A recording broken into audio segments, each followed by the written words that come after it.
নমস্কাৰ, শুভ দুপৰীয়া। আজি মই মোৰ পাকঘৰত এয়া বনাবলৈ লৈছোঁ ৰঙালাওৰ আগৰ খাৰ।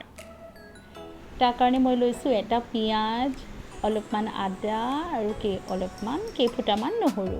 আৰু নহৰু আৰু পিঁয়াজখিনি এয়া চপ কৰি আদাখিনিও মই খুন্দনাত এনেকৈ বটি ল'লোঁ। দুটা কেঁচা জলকীয়াও এড কৰিছোঁ। কেৰাহীত তেল গৰম কৰিছোঁ আৰু এয়া দিলোঁ পাঁচফোৰণ। এতিয়া আগখিনি দি দিলোঁ।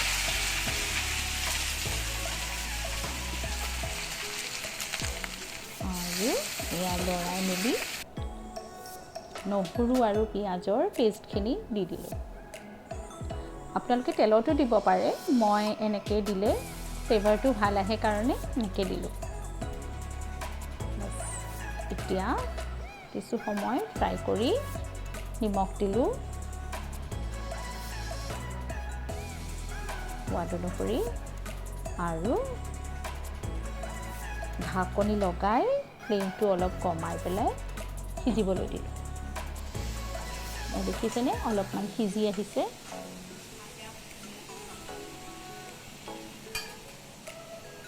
এতিয়া পুনৰ ঢাকনি মাৰি সিজালোঁ আৰু এয়া পানী দিলোঁ।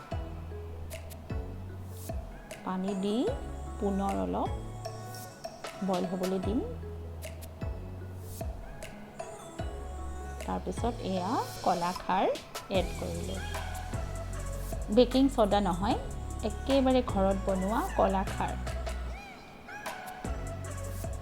আৰু খিনি দি পেলাই অলপ সময় সিজিবলৈ দিম ঢাকনি মাৰি। আৰু এয়া আদা বটাখিনি শেষত দি দিলোঁ। তাৰপিছত অলপমান সৰিয়হৰ তেল, কেঁচা মিঠাতেল এড কৰিলোঁ। আৰু আমাৰ ৰঙালাওৰ পাতৰ আগৰ খাৰ ৰেডি।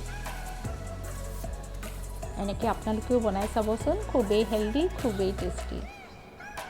আজিলৈ আহোঁ, ধন্যবাদ।